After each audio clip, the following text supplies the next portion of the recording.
ये दक्षिण भारत में हुई एक भक्त की कहानी है। एक बार बहुत सारे संतों की टोली जा रही थी। वे सभी हरि नाम संकीर्तन करते हुए जा रहे थे। तभी एक नगर पड़ा और उस नगर में उन्होंने सोचा कि कोई ऐसा स्थान मिले जहां रात में हम लोग रुक करके अपना भोजन पानी बना लें, अपने ठाकुर जी की सेवा कर लें। तभी उनको एक बहुत सुंदर घर दिखाई दिया और उस घर के बाहर बगीचे में बहुत सुंदर सुंदर पुष्प आदि लगे थे। प्राचीन भारत में अगर संत महात्मा ऐसे चलते फिरते गांव में कहीं रुक जाए, किसी के घर के बाहर तो कोई रोकता नहीं था, बल्कि घर वाले सेवा और करते थे कि संत आए हैं भैया। ऐसे ही एक घर के बाहर सब संतों ने अपना धोना जमा लिया। वहीं बैठकर के टिक्कर बनाने लगे, अपने ठाकुर जी की सेवा करने लगे। घर जिसका था उस महिला ने ऊपर से झांक कर देखा। उसके नेत्र सजल हो गए कि आज मेरे द्वार पर संत आए हैं, मैं कुछ सेवा करूं। वो निकल करके बाहर आई और संतों को प्रणाम करने लगी। महाराज जी, आपको कोई जरूरत हो, कोई पात्र चाहिए हो, कुछ भी सामग्री चाहिए हो, मुझे आज्ञा करें। तो संतों ने कहा कि चलो तुम एक काम करो, सबके लिए कुछ पात्र ले आओ, कुछ दोने ले आओ। तो उसके घर में जो जो सेवा हो सकती थी वो लेकर के आने लगी, सबको देने लगी। नमक कम पड़ गया तो नमक मंगा लिया। संत बना अपने आप ही रहे थे, बस वो सेवा कर रही थी।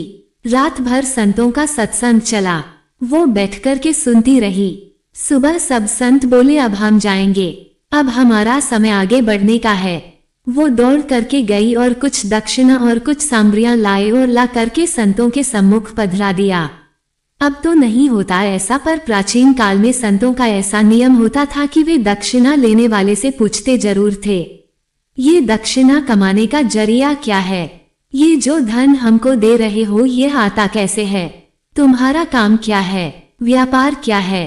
करते क्या हो? तो संत ने पूछा कि बिटिया, इतनी सामग्री तुम सोना चांदी और जाने क्या क्या ये परात में लेकर के आई हो। ठीक है, हम स्वीकार करेंगे, पर हमारा नियम है, गुरु आज्ञा है। इन सबको प्राप्त करने का स्रोत क्या है, कहाँ से आता है? उसके हाथ कांपने लगे, मुख मुरझा गया। बोली, महाराज मैं झूठ नहीं बोलूंगी, मैं एक नगर वैश्या हूँ, मैं नगर वधू हूँ। लोगों का नृत्य करके रंजन करती हूँ, गायन करके रंजन करती हूँ। उसके बाद जो मुझे वह लोग देते हैं उससे मेरा घर चलता है। उसके नेत्र सजल हो गए। सामने बैठे हुए संत भी आश्चर्य में पड़ गए। अब क्या करें? वो मन में बहुत दुखी हो गई कि मैंने जीवन में कभी किसी महापुरुष संत की सेवा नहीं करी, पर आज मेरा सौभाग्य है कि मेरे द्वार पर आप आ गए। यह मेरा सौभाग्य है कि मेरे घर की सामग्री अपने प्रयोग में ली, पर मैं अपनी वस्तु को आपको अपना कर्म बता करके नहीं दे सकती। यह मेरा दुर्भाग्य है। संतों ने मुंह फेर लिया। वो धीरे से सामग्री उठाने लगी, हाथ कांप रहे हैं। क्या करूं? आज पहली बार उसको अपने ऊपर ग्लानि हो रही थी, लेकिन कहते हैं ना, संत हृदय नवनीत समाना। संत का हृदय मक्खन के जैसा होता है। जैसे मक्खन अगर गर्म चीज के पास भी रख दिया जाए तो पिघल जाएगा, संत भी ऐसे ही होते हैं। वो उसकी पीड़ा को देख नहीं पाए। बोले, इधर आओ, क्या बात है? वह बोली, बस मैं आपको दक्षिणा नहीं दे सकती, मुझे इसकी बहुत ग्लानि है। संतों ने कहा, हमने एक उपचार ढूंढा है, यदि तुम देना ही चाहती हो तो हमारी एक बात तुमको माननी पड़ेगी। वो तो बड़ी खुश हो गई, आंसू पोंछते हुए बोली, आप जो कहेंगे मैं करूंगी, मुझे बताइए। संत बोले, पहले रुपए से लेकर अंतिम तक तुम्हारे पास जितनी संपत्ति है ये सब ठाकुर जी की सेवा में अर्पित कर दो, कुछ भी अपने पास मत रखो। ये तुम जो सामग्री लेकर के आई हो, जो दक्षिणा हमको दे रही हो, हम इसको तो स्वीकार नहीं करेंगे, पर फिर भी अगर चाहती हो कि हम लोग इसे स्वीकार करें तो श्री रंगनाथ भगवान का मंदिर है दक्षिण में त्रिजलापल्ली में, अपने संपूर्ण जीवन की कमाई से सुंदर स्वर्ण का मुकुट बना करके ठाकुर जी को पहना दो, तो तुम्हारी यह संपत्ति स्वीकार है। बोले, आधी अधूरी नहीं, अब देने का मन हुआ ही है तुम्हारा और इतना भावुक हो ही रही हो। तुमको ग्लानि हो रही है ना अपने कर्म के ऊपर, अपने भाव के ऊपर। ठीक है, हम आज्ञा देते हैं।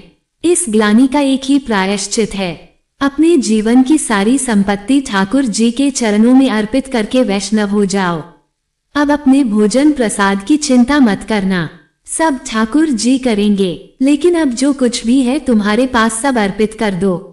दोस्तों, हमारे जो ठाकुर जी हैं ना, इनको मैथमेटिक्स नहीं आती। ठाकुर जी की मैथ्स अच्छी नहीं है, बस दो ही चीज जानते हैं, क्या पूरा पूरा दो, पूरा पूरा लो।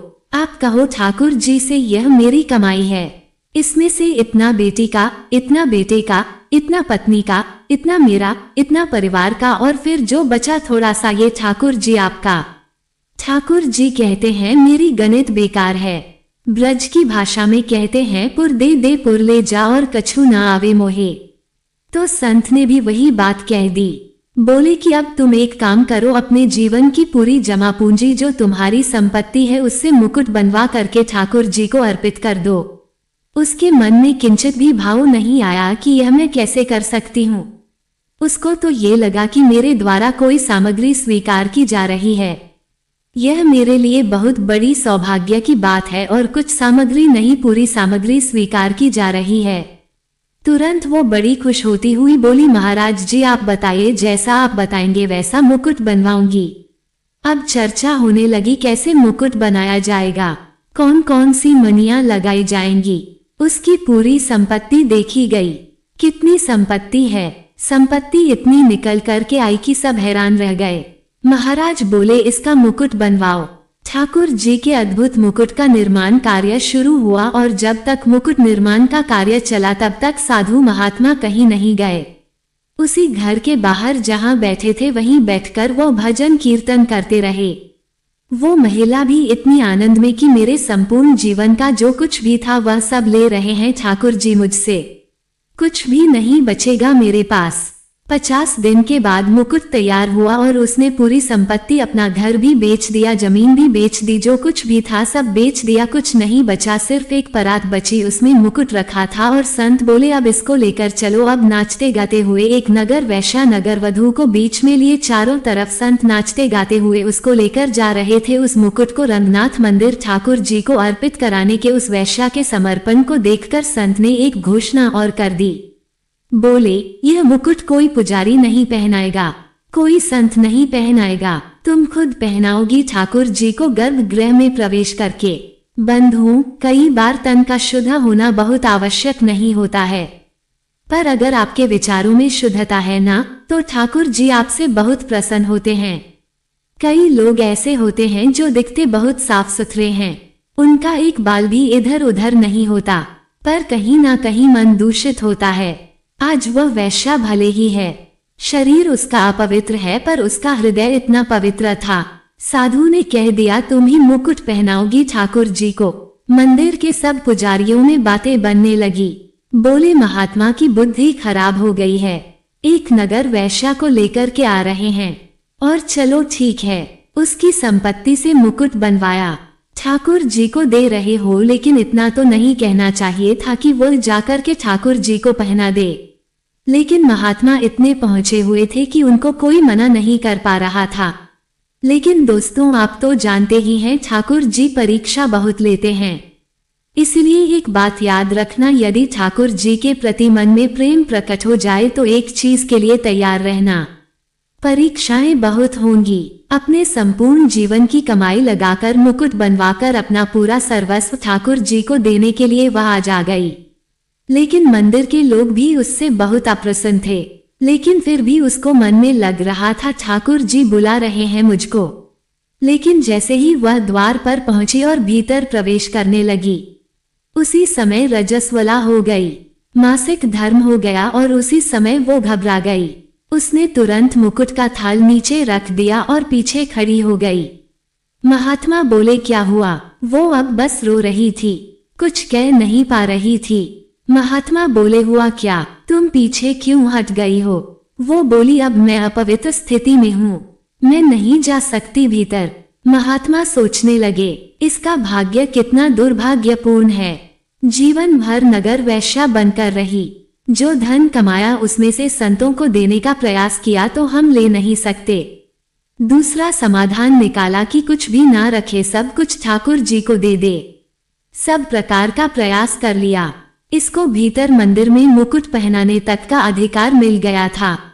लेकिन कैसा दुर्भाग्य है, निश्चित ही अपने पूर्व जन्म में पता नहीं ऐसा क्या अपराध बन गया इससे कि ठाकुर जी इसको स्वीकार नहीं कर रहे। मंदिर के कुछ विपक्षी लोग खुश हो गए, बोले हम तो पहले ही मना कर रहे थे, देखो ठाकुर जी ने ही ऐसी लीला कर दी, अब ये जा ही नहीं सकती भीतर। महात्मा जी वेद शास्त्रों के विरुद्ध जाकर काम कर रहे थे। देखिए ठाकुर जी की लीला। वो बैठी बैठी रो रही थी, लेकिन उसको आत्मग्लानि नहीं थी। वो सोचने लगी कि ठीक है, मुझे जितना मिला उसमें परिपूर्णता है, मैं भीतर नहीं जा सकती।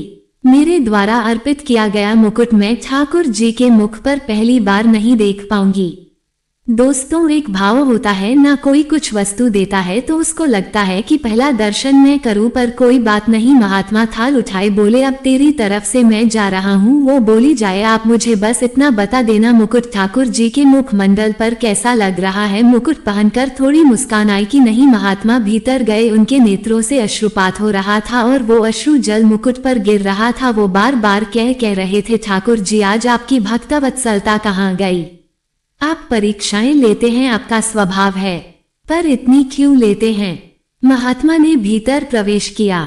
श्रीमन नारायण भगवान के सम्मुख उस मुकुट को रखा गया। मुकुट की पूजा अर्चना हुई और अर्चना के बाद पहले वाला मुकुट उतार कर और दूसरा नया मुकुट धारण कराने के लिए जैसे ही मुकुट को उठाने का प्रयास किया, मुकुट उठा ही नहीं। महात्मा जी उस मुकुट को बाहर से खुद ही उठाकर लाए थे। वो इतना भारी हो गया कि उनसे उठा ही नहीं। उस मुकुट को उठाने में 2-2, 3-3, 4-4 वैष्णव लगे थे, लेकिन वो इतना भार धारण कर चुका था कि किसी से हिल भी नहीं पाया। महात्मा बोले, भगवान मैं तो अभी उठा के लाया हूँ। पूरे नगर कीर्तन करते हुए वो वैश्या आई। अब अचानक ऐसा क्या हुआ? यह मुकुट इतना भारी कैसे हो गया? तभी देखा तो श्री रंगनाथ भगवान के नेत्रों में आंसू दिखाई दिए। महात्मा जी ने कहा, तुरंत पर्दा लगाओ, कपाट बंद करो, ठाकुर जी से मुझे एकांत में कुछ चर्चा करनी है। कपाट बंद किए गए। महात्मा ने हाथ जोड़कर ठाकुर जी से पूछा, ठाकुर जी यह क्या लीला है? महात्मा बहुत पहुंचे हुए थे। ठाकुर जी से उनकी मानसिक वार्तालाप होती थी। ठाकुर जी बोले, जो मुकुट बनाकर लाया है उसी को भीतर लाओ, उसी के हाथ से ही मुकुट पहनेंगे। महात्मा सोचने लगे, एक वैश्या, उसके जीवन भर की कमाई और वह भी राजस्व अवस्था, और ठाकुर जी कह रहे हैं उसी को ले आओ, उसी के हाथ से मुकुट पहनूंगा। दोस्तों, ठाकुर जी बहुत प्रेम करते हैं, बस कोई देने वाला होना चाहिए। महात्मा दौड़े दौड़े बाहर गए और बाहर जाकर देखा तो वह एक खंभे से सिर लगाए बैठी बस रो रही थी। महात्मा जाकर बोले, जल्दी उठ। वो बोली, आप दूर रहिएगा मुझसे, मेरी छाया भी न पड़े आप पर। प्राचीन भारत में तो इस तरह के बहुत नियम होते थे। महात्मा बोले, मैं छाया से बचूं और जगत के पालनहार साक्षात भगवान श्री कृष्ण भीतर तेरी प्रतीक्षा कर रहे हैं। महात्मा ने उसका हाथ पकड़ा। वो रोने लगी, महाराज मुझे स्पर्श मत कीजिए। महात्मा उसका हाथ पकड़कर उसे लेकर भीतर गए और जाकर कहा, मुकुट पहनाओ ठाकुर जी को। जो मुकुट कई वैष्णवों से नहीं उठा। लोग वहां चिल्लाने लगे, कई लोग गालियां दे रहे थे, कई लोग उल्टा सीधा बोल रहे थे। आज अनर्थ हो रहा है, आज पृथ्वी फट जाएगी, आज बहुत बुरा हो रहा है, ये गलत है। लेकिन जिस मुकुट को कोई नहीं उठा पाया, जैसे ही उसने उठाया वो उठ गया और ठाकुर जी की जो प्रतिमा थी, ऐसा प्रतीत हुआ जैसे मुकुट धारण करने के लिए उस प्रतिमा का मुख नीचे हो गया और मुकुट ठाकुर जी ने धारण कर लिया। और वह वैश्या, उसकी स्थिति तो जाने कितने दिनों के लिए मूर्छा में चली गई।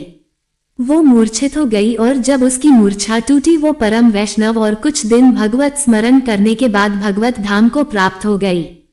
ये है ठाकुर जी का प्रेम। दोस्तों, आशा है ये कहानी आपको पसंद आई होगी।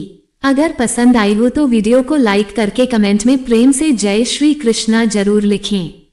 चैनल पर अगर पहली बार आए हैं तो चैनल को सब्सक्राइब जरूर करें। जय श्री कृष्णा।